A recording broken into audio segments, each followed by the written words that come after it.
반짝반짝. 고맙습니다. 반갑습니다. 네. 또 제가 하는 인사 있죠? 네. 오늘 여러분 어떠십니까? 좋습니다. 네.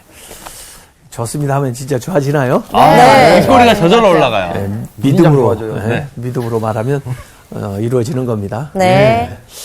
운동 좀 하세요, 운동? 네, 좋아하죠. 운동이 일상이죠. 운동 좋아하죠. 네. 네, 저는 별로 운동을 잘 안 하는데 저도요. 큰맘 먹고 네. 그 헬스클럽에 가가지고 등록을 했더니 코치가 이 운동 기구가 많이 있는데 아무거나 그냥 만지면 늑막염 걸릴 수 있으니까 자기가 시키는 대로 자세를 잘하고 해야 된다고 그래요. 그래서 처음 하니까 한 25kg쯤 이렇게 올려놓고 자세 나오시는데요. 25kg 와우. 할만해요. 네. 한 일주일쯤 하니까 잘하시네요. 응? 네. 한 10kg 더 올려놓겠습니다. 35kg. 35kg. 와우. 35kg. 그래서 좀 한 일주일 할만하니까 또 올려요? 40kg? 5kg 더 올려놓겠습니다. 40kg. 쌀 한 방 하마니. 40kg. 더 안 올라가요? 40kg. 이랬을 때 이가 좀 안 좋아지시는 거 아니에요? 또 할만하니까 5kg 더 올려. 45kg. 하셨어요? 와. 40. 주름 생기시겠어요. 와우, 리얼맨. 힘은 쓸수록 없어져요? 생겨요? 생깁니다. 아니죠. 25kg 하던 사람이 45kg. 예. 어때요, 뭐? 인영 씨도 운동을 가르치잖아. 요가. 네, 저 요가를 가르치고 있죠. 할수록 부드러워지고, 동작이 그렇지, 할수록 늘죠, 유연해지고. 동작이. 네. 다양해지고, 그러죠? 네, 네. 식초 먹어야 되는 거 아니에요? 그래서 우리가 이거 아는 것보다 네. 실제로 행동을 하면서 자꾸 반복을 하면 그만큼 실력이 생기는 거죠. 네, 몸을 네. 움직여야 돼요. 몸을 안 움직이면 도태되고 계속 움직여줘야지 더 디벨롭 돼요. 네, 그래서 믿음도 마찬가지예요. 믿음도 처음에는 이 겨자씨만한 믿음이라도 있으면 산을 옮길 믿음이 된다고 그러잖아요. 네. 처음부터 산을 옮기는 믿음이 어디 있겠어. 네. 근데 겨자씨는 가장 작은 씨앗이거든요. 네. 네. 근데 그 겨자씨만한 믿음이라도 그 믿음으로 자꾸 프랙티스, 살아버릇 하면 계속 움직이다 보면 그 믿음이 어느새 커져가지고 산을 옮길 믿음이 되는 거예요. 그래서 우리가 처음 신앙생활 할 때보다 신앙생활을 하면서 믿음이 자꾸 자라나야 돼요. 네. 네. 믿음의 역량이 커져야 된다고. 머슬, 근육이 생겨야 된다고. 네. 네. 그래야 25kg 하던 사람이 45kg를 감당하듯이 우리가 처음 믿음이 연약할 때는 어떻게 저걸로 하나 그러던 것을 믿음이 커지면서 담대함도 생기고 능력도 따라와가지고 자기도 이전에 상상도 못했던 일을 하게 돼요. 하게 되죠. 그래서 오늘은 내 믿음이 어디 있느냐 이 질문을 한번 예수님께서 하신 걸 살펴보려고 해요. 너희 내 믿음이 어디 있느냐? 어디 있느냐? 어디 있느냐? You believe where? Where you believe? 예? 내 믿음이 어디 있느냐? 예? 오늘 수업 예수님의 질문 6강 너희 믿음이 어디 있느냐. 인생살이를 여러 가지로 비유할 수 있겠지만 성경에는 이 인생을 항해하는 것에 비유해서 얘기를 네. 배를 타고 가는 거. 배 타고 가다 보면 뭐 수없이 많은 걸 만날 거 아니에요. 네.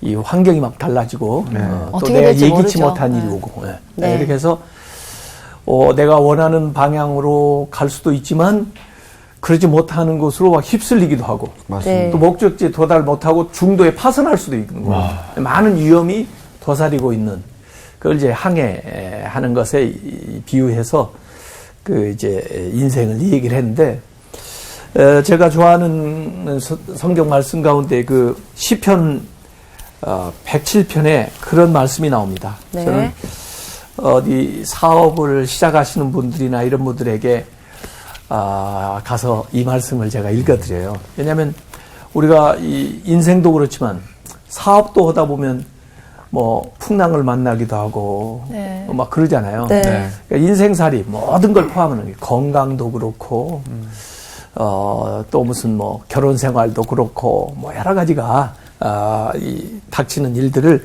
여기 비유해 가지고 은유적으로 이제 표현을 해 놓은 것 같아요. 시편에. 시편 107편 23절에 보면 배들을 바다에 띄우며 큰 물에서 일하는 자는 네. 조그만한 뭐 강물보다 방죽보다 큰 바다일수록 더 큰 파도가 오겠죠. 네. 네. 큰 물에서 일하는 사람은 여호와께서 행하시는 일과 그 가운데서 또 하나님이 하는 일도 경험해요. 네. 또 그의 기이한 일들을 깊은 바다에서 보나니 여호와께서 명령하신즉 때로는 하나님이 우리에게 주는 풍랑도 있나 봐요. 네. 광풍이 일어나 바다 물결을 일으키는도다.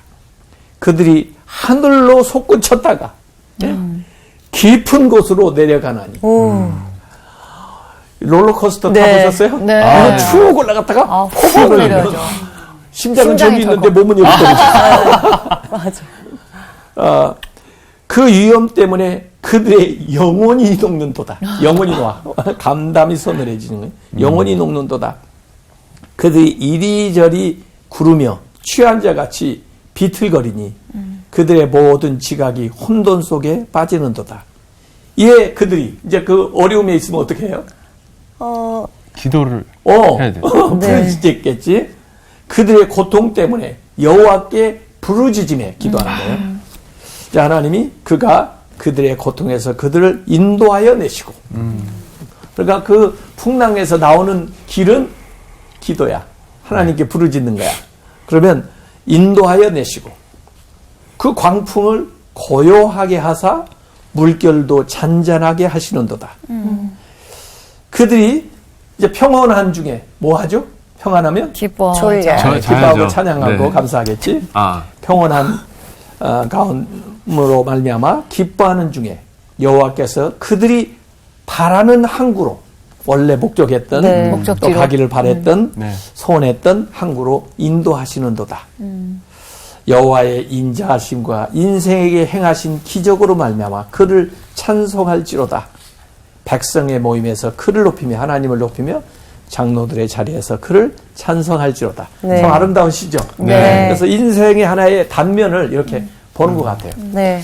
예수님의 제자들이 주로 최소한 예수님의 제자들 중에 4명은 어부 출신. 어부. 아, 네. 어부 주로 그 갈릴리 근방에서 살았으니까 이 갈릴리를 이제 바다라고 그러는데 우리로 말하면 그냥 큰 호수야. 호수? 예, 근데 그들은 그렇게 막혀 있는 물을 이제 바다라고 그래요. 네. 심지어 노새다 대하에다 물 떠놓고도 놋바다라고 그래.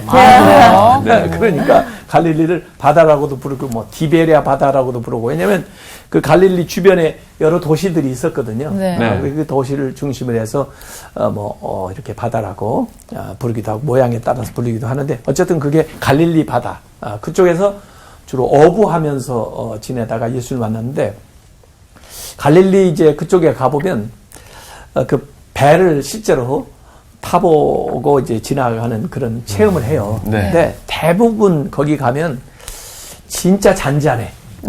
호수처럼 네. 잔잔하다. 예, 일반 바다하고 좀 달라. 바다는 그렇죠. 그냥 계속 파도가 파도가 있으니까. 치잖아요. 굉장히 잔잔해요. 네. 이기질 않죠. 그런데 이제 나도 뭐 여러 차례 가봤는데 한 번은 막 비가 오니까 막 물결이 치는데 상당히 파도 같아요? 이 갈릴리가 이런 정도로 하는 이상한 그런 경험도 한번 해본 적이 있어요. 이상 기온이 한 번씩 오나 네. 보네. 더구나 평풍처럼 이렇게 둘레가 전부 이제 언덕으로 이렇게 돼가지고 네. 아래로 바람이 그 아, 산을 타고 내려오면 네네. 회오리 바람이 나봐요. 그래서 이 어부들도 아마 어떤 때는 좀 위협을 느낄 정도로 조심해야죠. 그곳에서 주로 조업을 했던 사람들 같으면 어느 정도 뭐 베테랑인데 그쵸, 노하우가 그들도 위협을 느낄 만큼 큰 풍랑이 일었던 경험이 예수님의 이제 공생의 기사에 나와요. 그래서 오늘 이제 본문이 되는 실제로 누가복음 8장 22절부터 25절까지는 짧은 기사지만 거기 이 풍랑이 있는 그 갈릴리 바다를 지나가는 이야기가 거기에 나옵니다. 네. 그래서 이것은 뭐 실제로 일어난 사건이지만 아까 얘기한 대로 인생을 이렇게 메타포로 네. 의미로 들어서 우리가 생각을 해볼 수가 있어요. 근데 언제 우리가 내 사업이나 내 인생이나 결혼 생활이나 무슨 뭐 여기에 위기가 오나 알 수 없어요. 알 수가 없고, 근데 실제로 자기 잘못 때문에 생기는 경우도 있어요. 원인을 이렇게 분석을 해봐야 돼요. 네. 이를테면 요나 같은 사람이 하나님이 이게 명령을 딱 주면서 니느웨로 가라고 그랬는데 그 하나님이 가라는 방향과 정반대 방향으로 내려가잖아. 네. 그래가지고 이제 배 타고 도망가려고 그러는데 그러고 보니까 뭐 계속 내리막길이야 인생이. 더구나 그 바다에서 그 배에 풍랑을 만나. 아, 요나 때문에 다른 사람까지 다 괴로움을 겪어. 그러니까 이 자기의 잘못 때문에 오는 풍랑이 있을 수도 있어요. 위험이 있을 수 있어요. 네. 그런가 하면 자기는 그렇게 잘못하지 않았는데 환경이 또 다른 사람에 의해서 내가 인생에 정말 풍지푸파를 만나가지고 어려움을 겪는 경우가 있어요. 네. 요셉 알아요? 네. 네. 요셉의 형님들이 괜히 시기해가지고 막 팔아먹잖아. 네. 남의 종으로.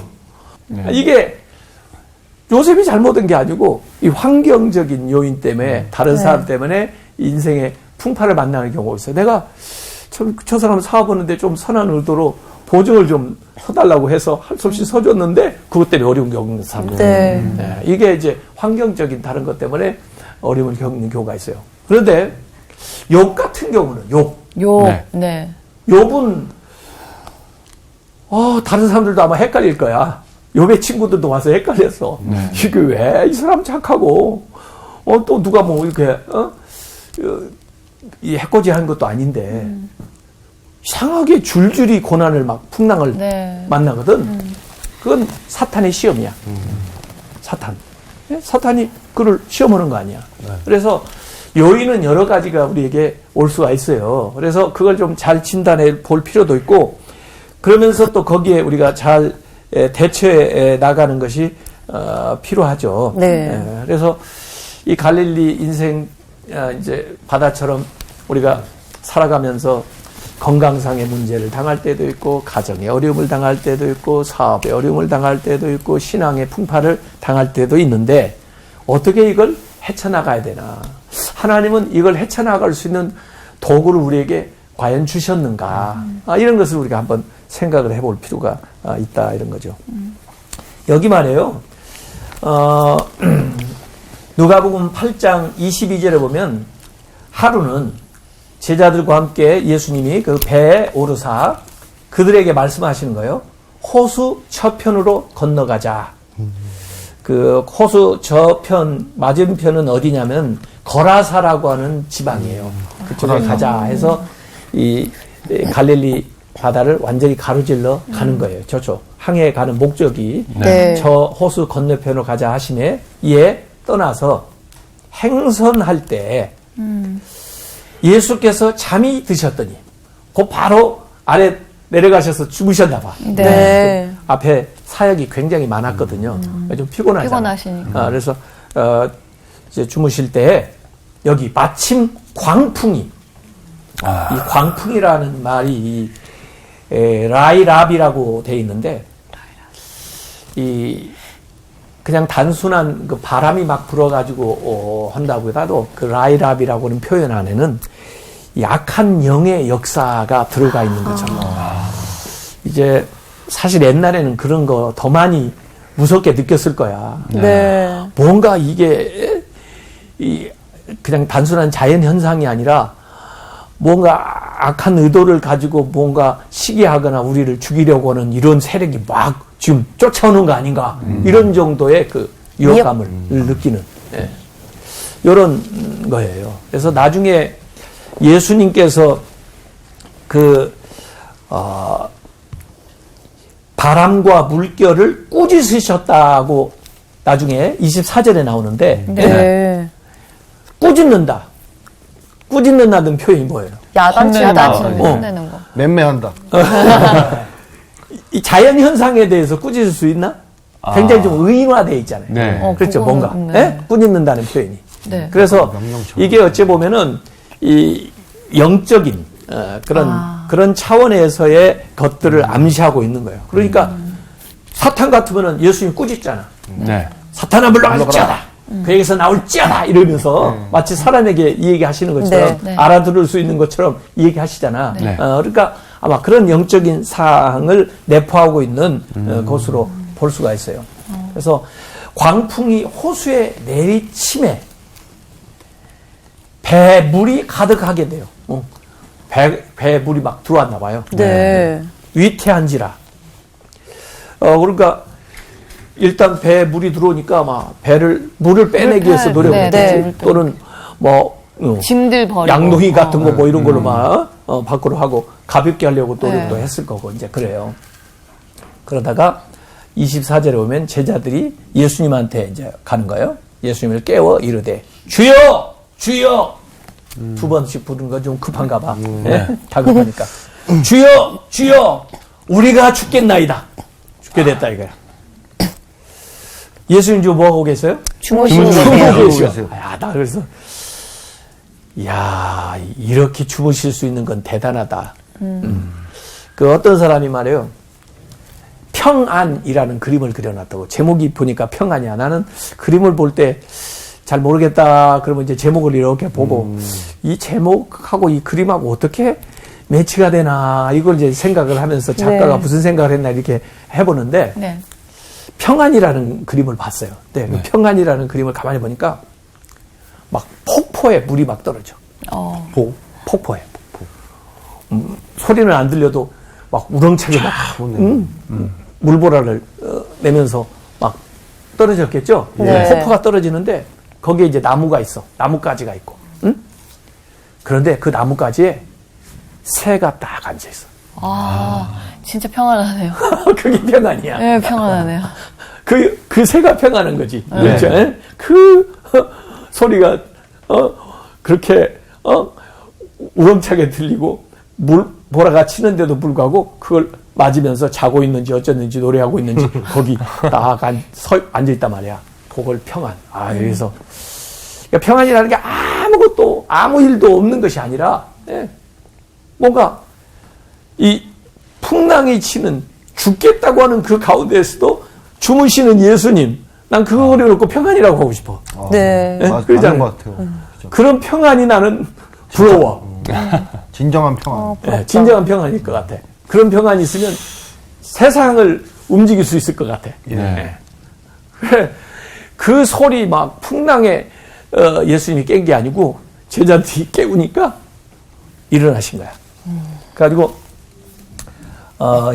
주여 주여 우리가 죽겠나이다 그러면서 예수님 깨우니까 예수님께서 잠에 깨사 바람과 물결을 꾸짖으시니 이 풍랑 아까 라이랍이라고 그랬죠? 라이랍이. 그 악한 영을 꾸짖는 거지. 예? 잔잔할지어다. 예, 그쵸. 잔잔하여 지니라. 예, 잔잔할지어다. 그러니까 예, 그쵸. 잔잔하여 지더라. 듣는 거야. 예수님 말씀을. 그랬더니 이제 이 제자의 반응이 25절에 나오는 거예요. 제자들이 이르되 예수님이 이제 말씀하시니까 이제 제자들의 반응까지 거기 나오는데 제자들에게 예수님이 이르시되 너희 믿음이 어디 있느냐 오늘 질문. 네. 너희 믿음이 어디 있느냐 하시니 그들이 두려워하고 놀랍게 여겨 예수님에 대해서 이전에 생각지 못했던 것들을 이들이 생각한 거예요. 네? 서로 말하되 그가 누구이게 아니 예수님이 누구는 누구야 하나님 아들 그가 누구이게 바람과 물을 명함에 순종하는가 하더라. 그래서 이 기사가 사복음서에 사실 다 나와요. 네. 네네. 다른 이제 광경에서도 나오지만은 어쨌든 여기 두 가지의 이제 부류가 있는데 예수님의 모습하고 같은 배에 타고 있어요. 지금 한 배에 타고 있다고. 네네. 같은 한 배에 타고 있는데 어떤 사람은 그래요. 아유, 예수님이 없으니까 안 계시니까 풍랑을 만났지. 아, 그런 게 아니야. 예수님이 없이 제자들끼리 있다가 풍랑 만난 적도 있어요. 네. 예수님은 기도하시다가 제자들이 풍랑 만난 걸 아시고 곳에서 물에 위에 걸어오는 네, 기사도 맞아요. 있어요. 네. 근데 이 기사는 한 배에 예수님하고 제자들이 같이 있었다고. 그런데 그 모습이 너무나 다른 거야. 그렇죠. 예, 같은 배에 타고 있는데 예수님은 주무시고 계시고 이 제자들은 다급하고. 지금 죽겠다고 하고 있는 거예요. 네. 난리치고 있죠. 그래서 이 제자들은 풍랑에 직면해 가지고 공포와 걱정에 빠져 있고 막 자기들이 할 수 있는 일에 막 분주해 있고 또 자기들 구원해 보자 뭐 활동을 하는데 아무 소용이 없고 그다음에 결국에서는 죽음에 직면되어 있는 그런 모습이 나오는 거고 반면에 예수님은 보시면 아주 차분해, 예? 담대해, 또 평안하시고 그다음에 말씀으로 딱 명해. 그러니까 잔잔하게 되는 거야. 그래서 예수님의 모습은 뭐냐? 평안이야. 평안. 평안. 여기는 불안이야. 평안, 불안. 무슨 차이냐? 예수님이 너희 믿음이 어디 있냐 그랬으니까. 예? 믿음으로 살아가는 것과 믿음이 없는 것 사이야. 그래서 예수님이 오늘 중요한 교훈을 제자들에게 얘기해 준 거예요. 우리 믿잖아. 네. 네. 제자들도 예수님 믿잖아. 네. 그런데 지금 그 믿음이 어디 있냐 그 말이거든, 예수님이. 네. 자, 우리가 뭘로 살아가야 되나? 이렇게 풍랑이 이는 바다에 항해하는 것과 같은 우리 인생인데 무엇으로 사나? 이런 질문을 한 사람들이 많아요. 사실 그 톨스토이도 사람은 무엇으로 사는가? 그런 작품이 단편이 네. 있는데 거기에 보면 사랑으로 산다. 에? 에? 사랑이 인생의 목적이다. 뭐 그런 소중한 것으로 이 얘기를 하는데 근데 사랑 물론 귀하죠. 그 사랑이 가능하려면 믿음이 있어야 돼. 믿음. 네. 이 성경은 말이에요.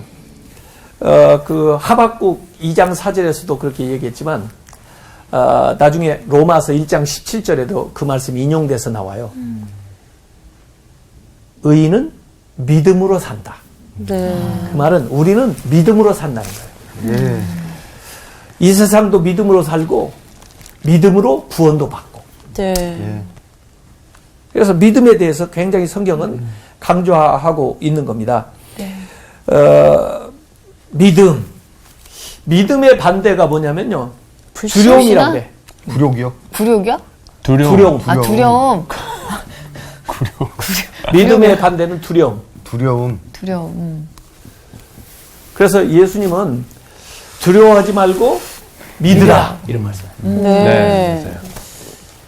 이 믿음이 줄어들면 두려움이 커져. 네.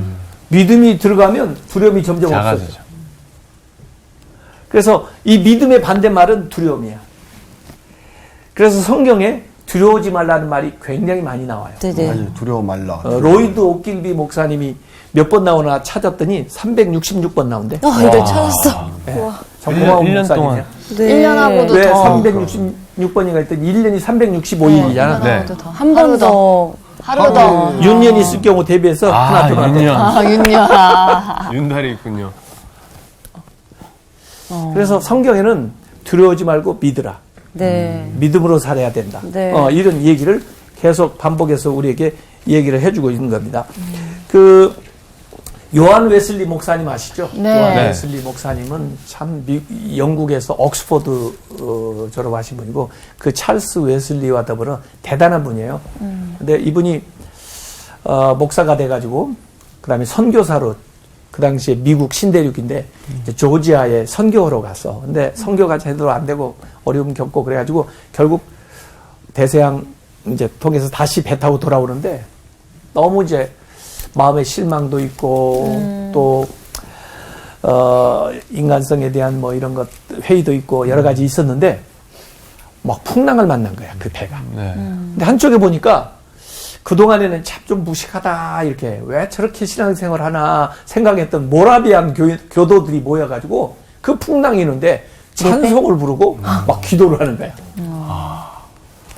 그런데 그 모습이 너무나 평안해 보이는 거야. 네. 자기는 지금 두려운데 죽을까봐. 그래서 그 중에 한 사람 붙들고 물어봤어. 당신은 어떻게 이렇게 폭풍 속에서도 평안을 유지할 수 있습니까? 하고 물어봤더니 그분이 얘기하는 거예요. Do you know Jesus? 오히려 목사한테 전도를 하고 물어. 당신 예수를 아십니까? 우리는 하나님을 믿기 때문에 어떤 상황 속에서도 평안할 수 있습니다. 대단하다. 쇼크 받은 거야, 웨슬리가. 아니, 나는 옥스퍼드에서 공부 이렇게 대단히 하고 선교사까지 나왔다가 가는 사람인데 왜 저들이 가진 평안이 내한테 없나? 그래서 계속 기도하면서 계속 하나님의 인도함을 받다가 네. 그가 올더스게이트 광장에서 성령 체험을 해요. 그러면서 그가 정말 이제 확신 있는 복음을 전하게 되거든요. 네. 네. 그래서 우리는 뭘로 사나? 믿음으로 산다는 거예요. 믿음. 그 웨슬리가 그 당시에 자기가 주님에 대한 신뢰가 결핍되어 있었고, 네. 또 하나님이 우리를 돌보신다고 하는 것에 대한 믿음이 결핍되어 있었고, 네. 그 다음에 자기에게 주신 사명에 대한 그 확신이 결핍되어 있었기 때문에 그렇게 두려워했다. 이렇게 회상에서 이 얘기를 한 적이 있습니다. 이 두려움이 굉장히 안 좋은 건데, 뭐, 이렇게 이제 전염병 같은 거에 대한 관련된 이야기들이 많아요. 네. 예. 어떤 순례자가, 그 바그다드로 가는데, 그 좀 힘들어 보이는 그 나그네를 좀 업어서, 데려간대. 너무 고마우니까 그 엎혀 있는 그 나그네가 얘기하는 거야. 사실 나는 바그다드 시에 가가지고 전염병으로 사람들 죽이려고 하는 흑사병인데 당신이 나를 도와줬으니까 원래 3만 명 죽이려고 그랬는데 5천 명만 죽일게. 내가 약속을 한다. 만약에 약속을 안 지키면 나를 불러라. 그러면서 자기를 부를 수 있는 번호까지 알려주고 사라진 거야. 네. 근데 실제 가서 보니까 3만 명이 죽은 거야. 약속이 틀리잖아. 네. 그래서 부른 거야. 불렀어요. 아니 도대체 말이야. 5천 명만 죽인다더니 왜 3만 명을 죽였냐? 그랬더니 나 진짜 나 5천 명밖에 안 죽였다고. 그럼 나머지는 어떻게 된 거냐? 자기들 스스로 두려워가지고 스스로 죽였다는 거야. 그래서 이 전염병도 나쁜 거지만은 맞아. 이 두려워하는 두려움, 마음, 맞아요. 네. 이거 별로 좋은 게 아니에요. 예. 네. 그래서 하나님이 섭리하고 있는 것을 믿으면서 그다음 우리가 해야 될 노력을 잘 해야 되죠. 이 위생 철저히 하고 하면서 지나면서 그다음 믿음을 가지고 담대하게 이제 하나님이 허락하시고 또 사회에서 용인될 수 있는 그 안전한 테두리 안에서 우리가 할 수 있는 일을 해 나가는 것이 오히려 극복할 수 있는 길이 되는 거죠. 맞아요. 네. 그래서 예수님께서 우리에게 믿음에 대한 이야기를 하시는 거고 더 중요한 건 뭐냐면 너희 믿음이 어디 있냐 이 말씀은 뭐냐면 왜 내 믿음을 지금 이 상황에 적용하지 않느냐 그 말이에요. 믿음은요 쓰라고 준 거야. 그렇죠. 그냥 이렇게 가지고만 있으라고 간직하라고 준 게 아니고 네. 믿음은 쓸수록 커지죠. 더 커지잖아요. 아까 네. 힘은 쓸수록 더 세지고 세지고. 근육이 생기고 네. 몸이 유연해지는 것처럼 믿음은 적용하라고 준 거지. 네. 성경도요 적용하라고 준 거지 인용하라고 준 게 아니야. 네. 사탄도요 성경을 귀신같이 잘 네. 인용하고 합니다. 맞아요. 예수님 유혹할 때도 성경을 인용하더라고 사탄이. 네. 성경을 아는 것이 중요한 게 아니야. 네. 성경대로 적용해서 사는 것이 중요한 거야. 네. 왜 이 상황에 믿음을 적용하지 않느냐 그 말이야. 인생의 풍파를 만났을 때 쓰라고 믿음을 준 거야. 네. 우리가 그래서 믿음 생활을 하는 거야. 그래서 왜 그 상황에 믿음을 적용하지 않냐? 그때 믿음 나와야 돼. 애들 말이에요. 저도 한때는 제가 그래도 수학을 좀 고등학교 때 잘했거든. 네. 그래서 고등학교 다닐 때부터 수학 과외를 좀 해줬어요. 친구들도 과외를 해주고 대학 다닐 때도 과외를 해주는데 수학을 좀 못하는 사람들의 특징이 뭐냐면은 이 수학에 여러 가지 공식이 있잖아. 네. 그런데 문제를 읽으면 어떤 공식을 적용해야 되는지를 모르는 거야. 이게 어떤 질문인지를 파악을 못하는 거야. 그래가지고 나중에 그 문제풀이 해주면서 너 이거 모르는 게 아니잖아. 너 이런 공식 알잖아. 근데 왜 여기다 안 썼어? 그러면 난 그거 질문한지를 몰랐지. 자기는 다 그 공식을 알고 있는데 그 문제가 그걸 요구하는지를 모르는 거야. 그래서 그걸 적용을 안 시킨 거야. 그래서 틀린 거지. 그러면은. 근데 우리 공식은 간단해. 믿음만 적용하면 돼. 모든 상황에 우선적으로 믿음을 적용하라 봐. 네. 그러면 문제가 풀린다니까. 네.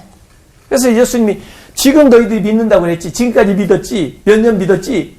이때를 위해서 필요한 거야. 그 믿음이. 그 모르드게 이야기가 나오잖아요. 네. 그 유대인들이 어려움 당했을 때 모르드게가 그 에스더한테 편지를 보내면서 에스더서 4장 14절에 이렇게 얘기합니다. 네가 왕후의 자리를 얻은 것이 이때를 위함이 아닌 줄 누가 알겠느냐. 이때를 위해서 하나님도 왕후의 자리에 올릴 거야. 이거 안 하면 왕후가 무슨 소용이 있냐? 예? 하나님이 구원 못할 줄 아느냐? 다른 방법을 통해서 우리 구원해. 그런데 너는 왕후 자리에 하나님 올리신 뜻을 유기하고 감당하지 않은 사람이 되는 거야. 이렇게 도전을 하는 거야. 어려운 일 당하면 사실은 내가 노력을 먼저 할 게 아니라 예수님부터 깨우면 될 거 아니야. 거기 계시는데. 네. 우리는 다 할 거 다 해보고 마지막으로 기도해. 기도를 제일 먼저 해야 될 거 아니야. 맞아요. 그러면 하나님 지혜 주시는 대로 하고 이 고생 안 했을 거 아니야. 먼저 주님께 부탁을 했으면. 근데 믿음을 적용하지 않는 것에 대한 이야기를 예수님께서 여기 하고 계시는 거예요. 그래서 물론 상황이 어렵지만 그 상황에 지배당하지 말고 그걸 이겨낼 수 있는 키를 우리에게 주셨는데 믿음이다. 네. 그걸 활용을 해라. 이걸 예수님께서 우리에게 가르쳐주고 있는 거예요. 또 더구나 예수님 말이에요.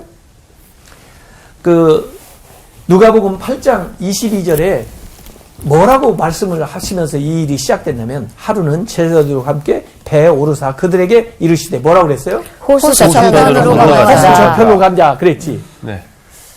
물속으로 들어가자 그랬어? 아니요. 가다가 도중에 빠질지도 모른다 그래서? 아니요.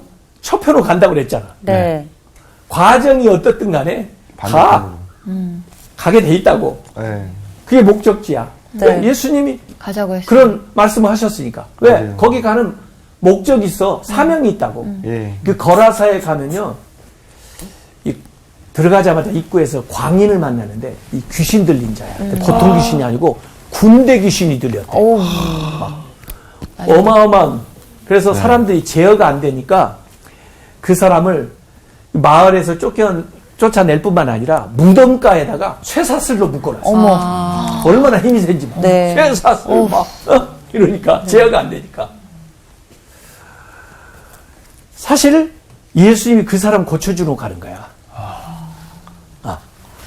그래서 마치 풍랑, 광풍을 잠잠케 한 것처럼 그 사람에게 들어있는 이 귀신이 광풍을 딱 이 광풍과 같은 요걸 예수님이 쫓아내. 가지고 그 사람이 멀쩡한 사람이 돼. 다행이다. 그 사명 때문에 가는 거야. 그 네. 목적 때문에. 네. 그러니까 그 일을 할 때까지는 뭐 과정이 어떻든 간에 네. 하여간 견뎌 나갈 수가 있어. 네. 맞아요. 그러니까 사명이 있어요? 예, 네, 있습니다. 있습니다. 인생의 목적이 있어요? 있습니다. 있죠. 네. 주님이 주신 거 있어요? 있습니다. 네, 그걸 있습니다. 붙들어. 네. 그게 분명하면 과정을 이겨낼 수 있는 힘이 나와요. 우리의 목적지에서 힘이 와요. 바울도 표대를 이렇게 바라본다고 그러잖아. 예수 그리스도를 바라본다고 그러잖아. 힘이 나한테 오는 게 아니야. 그 목적지에서 힘이 와서 나를 끌어줘. 나를 이 빠진 데에서 이렇게 올려줘. 나중에 베드로가 다른 광경에서 이렇게 빠질 때 예수님을 똑바로 바라보니까 예수님이 그를 탁 물 위에 띄워. 네. 그 목적지에서 목표에서 힘이 온다니까. 사명에서 힘이 와요 나를. 그래서 내가 못하는 일을 할 수 있는 능력을 가져다 줘. 그래서 그곳에 가는 것이 정해져 있는 거야 목적이. 그러니까 거기에 가는 과정이 좀 어렵기는 해도 도중에 죽지는 않아. 빠지지 않는다고. 그래서 이 사명을 망각하니까 예수님이 하신 말씀을 잊어버리니까 자기들 멋대로 판단하는 거지. 근데 나중에 좀 안타까운 건 말이에요. 이 거라사 광인을 가서 예수님이 고쳐준다고 그러잖아. 네. 그 다음 기사가 바로 나와요. 26절부터. 그러니까 가니까 사람들이 와서 맞이한 게 아니라 귀신 들린 사람이 와서 예수님 맞이해.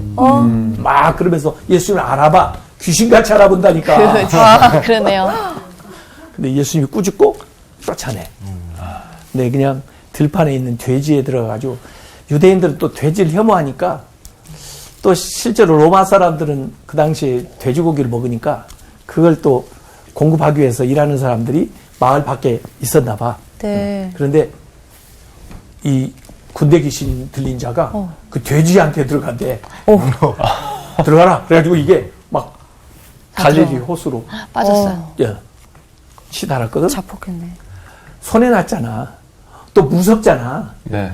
그러니까 또 로마 사람들이 이것 보고 로마한테 뭐 어떡하고 우리 마을까지 예수님 때문에 피해를 입으면 또 안 되잖아. 네. 그러니까 이 마을 사람들이 와가지고 예수님 보고 제발 좀 나가달라고. 그래서 예수님은 결국 그 풍랑 다 겪고 오셔가지고 이 거라사 광인 한 사람 치유하고 다시 되짚어서 돌아가셔요. 내가 제자라면 아이고 우리가 저 사람 하나 그러려고 이 고생을 해요. 그랬을 것 같아요. 그러나 예수님은 그렇게 한 영혼을 귀하게 생각하는 거야.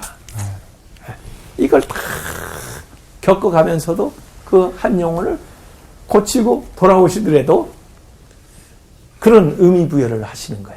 네. 그래서 참 놀랍다 이런 생각을 하게 돼요. 그래서 여기 보면은 예수님이 죽으시는 예수님의 인성도 드러나고 풍랑을 꾸짖어 잠지 않게 하는 예수님의 신성, 그 다음에 군대 귀신 들린 사람을 쫓아내는 예수님의 신성도 드러내고 그래서 여기에 저가 누구이게 하나님의 아들이니까 이런 일을 가능하게 하는 거죠. 그래서 어찌 보면은 예수님이 잠이 드신 것도 또 풍랑이 다가온 것도 우리의 믿음을 점검을 하고 네. 또 예수님이 과연 누구신가를 제대로 알려주기 위해서 이렇게 동원이 되고 또 우리에게 다가왔다고 생각할 수가 있습니다. 그래서 정말 우리에게 이 믿음이라는 걸 줬어요. 네. 그래서 어떻게 시작됐든 간에 겨자씨만한 믿음이라도 네. 믿음으로 말하고 믿음으로 행동하고 또 어려움이 왔을 때는 믿음을 붙들고 기도하고 네. 이렇게 하다 보면 그 믿음이 자라요. 확장돼. 이러저런 걸 통해서 하나님이 이 믿음을 키워주신다고. 네. 그래서 결국은요 산을 옮길 수 있는 믿음이 생긴다니까. 한번 운동해볼래요? 그럼요. 믿음 운동. 자꾸 적용해볼래요? 믿음의 네. 운동인가요? 적용해볼게요. 저도 25kg 하다가 45kg 하는 것처럼 더 확장시킬 거예요? 네. 아. 아유 막 아파. 그렇죠. 너무 무리하지 마세요. 근육이 찢어질 때 네. 아프죠. 무리는 안 해. 예, 나는 뭐 운동선수가 아니니까. 그런데 이전보다 훨씬 좀 생기가 돌죠. 가뿐해. 예, 그리고 근육이 좀 생기니까 덜 자신감. 피곤해. 덜 피곤해 일할 때. 맞아요. 그래서 믿음. 네. 믿음의 멋을 근육을 좀 키우자고요. 네. 좋습니다. 파이팅! 네네. 다음 주에는 더 멋있는 질문 가지고 찾아오겠습니다. 고맙습니다. 감사합니다.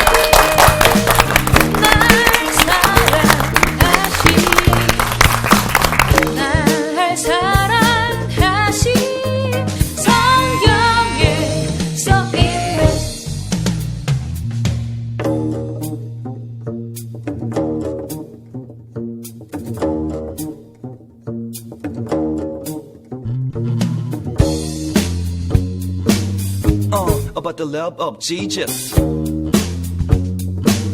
Yeah, let me tell you this. He loves me truly. 날 사랑. 이번 주 퀴즈입니다. 다음 중 삼손이 사랑한 여인의 거주지는 어디일까요? 1번 여리고, 2번 소렉 골짜기, 3번 신할 평지. 정답을 아시는 분은 CBS 성서학당 홈페이지에 정답을 올려주시거나 우편으로 보내주시면 됩니다. 선정되신 분들에게는 대한성서공회에서 발행한 성경, 성경 통독을 위한 최고의 저습서 성경 2.0, 세상을 바꾸는 복음 매거진 크리스채너티 투데이 1년 정기 구독권, 성서학당 선생님들의 저서 중 하나를 드립니다.